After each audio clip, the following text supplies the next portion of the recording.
We are pleased to welcome Professor Bernard Fraga of Emory University. Dr. Fraga is a political scientist, commentator, and a voting rights expert. He will be joined in conversation with Executive Director Andrea Young.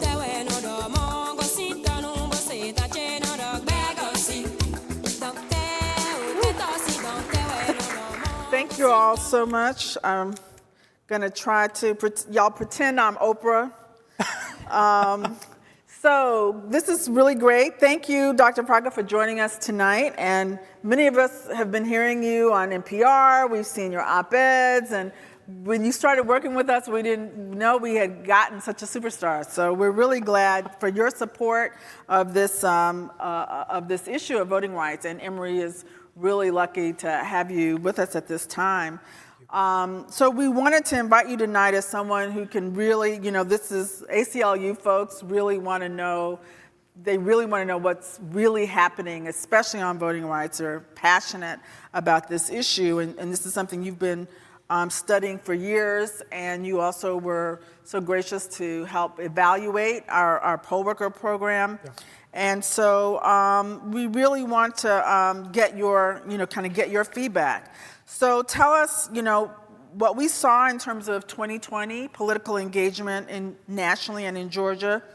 What happened and what did the numbers show us? Well, when you look at the rate of voter turnout in the United States, the first thing that any analyst sees is that we have very low turnout compared to other industrialized democracies, compared to places in Europe, obviously. We're talking about something like 60% is a very high rate of turnout. Now, in 2020, nationally, we saw a record-breaking turnout. In fact, the highest rate of voter turnout since 1900. And back in 1900, women didn't have the vote. African Americans were effectively disenfranchised throughout the country, but especially in Georgia and states of the South. That record turnout was only 67%, so it's still a huge achievement. Almost 160 million Americans voted in 2020, but there's a lot more work to do still. One area where there's a lot more work to do is in the racial disparities in voter turnout. Now, because of socioeconomic inequalities, but also because of a lack of mobilization and engagement, African American turnout lags white turnout substantially by as much as 10, 15 percentage points. And Latinx and Asian American turnout historically and in 2020 lags even further behind. So even though we saw a record-breaking turnout in 2020, still about a third of Americans who could have voted didn't turn out, and that third of Americans were disproportionately Black, disproportionately Latinx, or disproportionately Asian American. So there's a lot of work to do, a lot of opportunity for growth, as they say, in this area.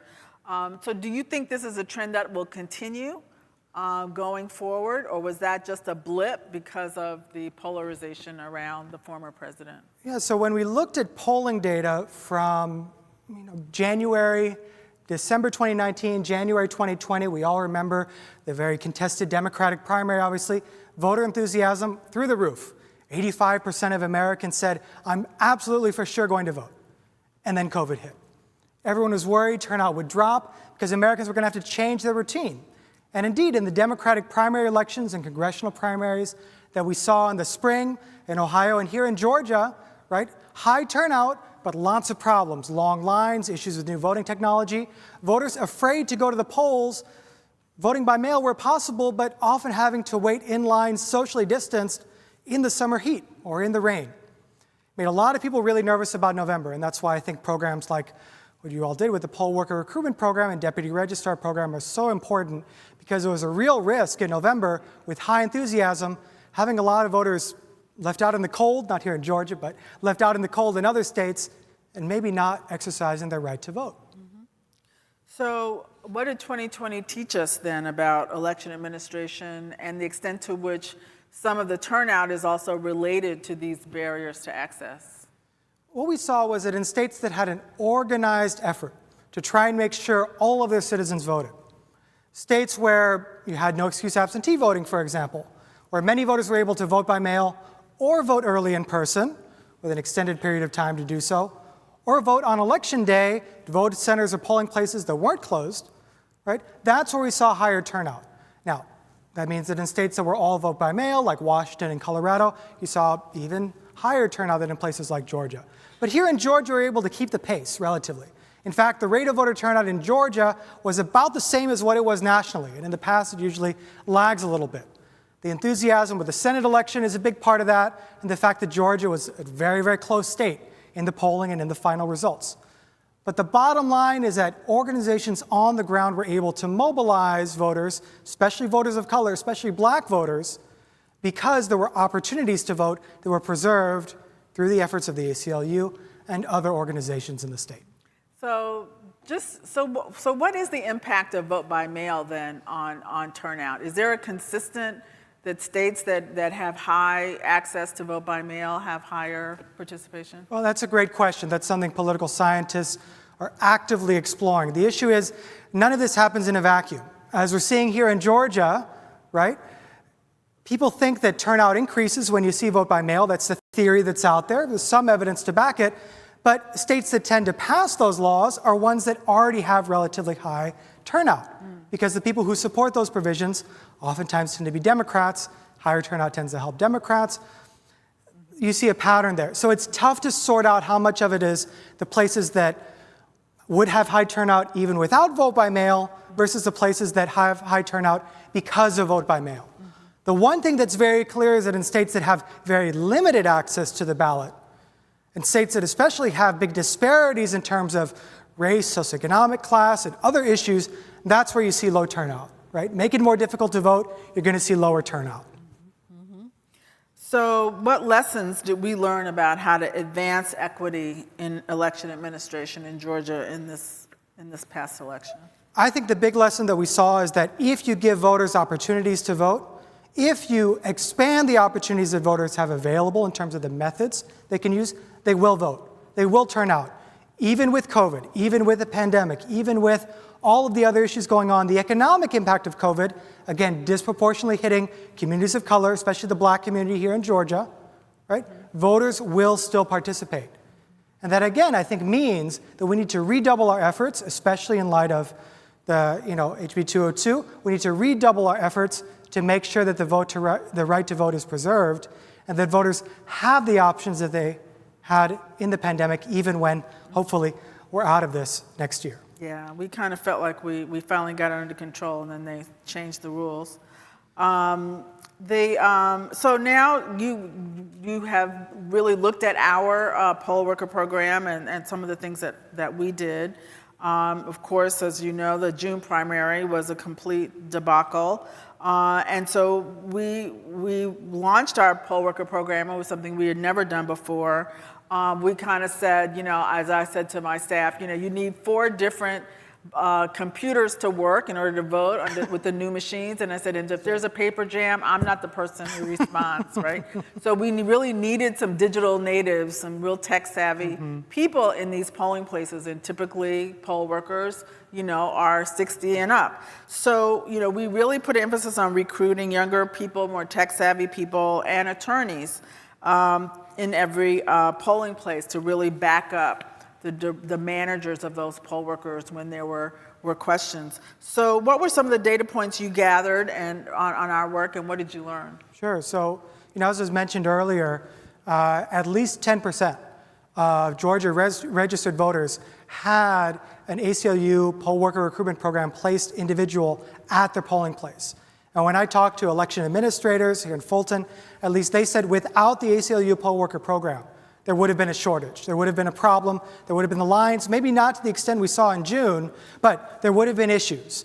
Issues that might have caused individuals to look at the line, turn around, go home, or go to work, because we know that given the polling place hours that we have here in Georgia, that impedes voting access for people who are working hourly. So that's one point. The second thing is that translates into about 700,000 Georgians who had a polling place, worker in Fulton County, a lot in the metro, but also in other counties around the state. Now, if you add the number of people who were involved in the deputy registrar program throughout Fulton County, it's about 16% of registered voters in Georgia had one ACLU recruited individual at their polling place, at least, and some had more than one. Now, we obviously didn't have the lines that we saw in June, right? Provisional balloting in terms of rejected provisional ballots was far, far lower as well in the November election versus what we saw in June. A lot of reasons for that, but the deputy registrar program obviously contributed there as well. But I think the big story, and one of the big outcomes that I'm looking at and continuing to look at now, is the poll workers themselves, the volunteers themselves. They reported it was a transformative experience. Now, many organizations were doing recruitment, but the training offered by the ACLU made it different, made it special, right? Those individuals got to understand the importance of the vote and to really understand also, not just on the tech-savvy side, but also just the law-savvy side of things, right? Understanding how to help voters when other poll workers, oftentimes older, maybe a little bit jaded too about the electoral process, especially with the pandemic, weren't really lending a helping hand to the degree that they should have. So I think that the downstream effects of the poll worker program on volunteers, obviously, right, but also on the voters that they helped, right, it can't be underestimated. I think that's a big part of the story, too. Now, my hope going forward is that, obviously, this program can continue, but that county officials will want your recruits to be placed at their polling places because they understand how well they perform.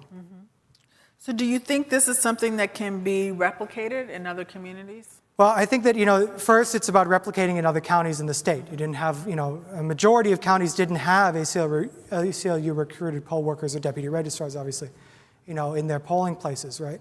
That opportunity wasn't there. And, a lot of that is in rural counties with a smaller population, but expanding in the state is important. When you talk about other places, I've worked the polls in California and Indiana, same problems, right? Disproportionately older, so disproportionately white, poll worker population. It's people who know what they're doing, but maybe don't know the newest technology. Yeah. Maybe don't know how to help the voters that are voting for the first time. Yeah. As I mentioned before, a third of Americans who could have voted and a third of Georgians who could have voted didn't turn out in this super high turnout, record turnout election. If we want to keep this momentum going, it's going to mean bringing new people into the electorate. People maybe who are limited English proficient, people who don't understand the technology and need a helping hand. And so I hope that it can be expanded in other places and it serves as a model for other states, other affiliates, to say this is an important way we can impact democracy in a positive direction. Well, thank you. That's certainly what we were hoping to do, and it was certainly my feeling that the atmosphere in the polling places where we had ACLU recruited folks was really about civic engagement and a celebration of democracy, and that's what people should experience every time they go to vote. So thank you so very much, and thanks to the volunteers and the staff that made the poll worker program so successful in this election. Thank you so much.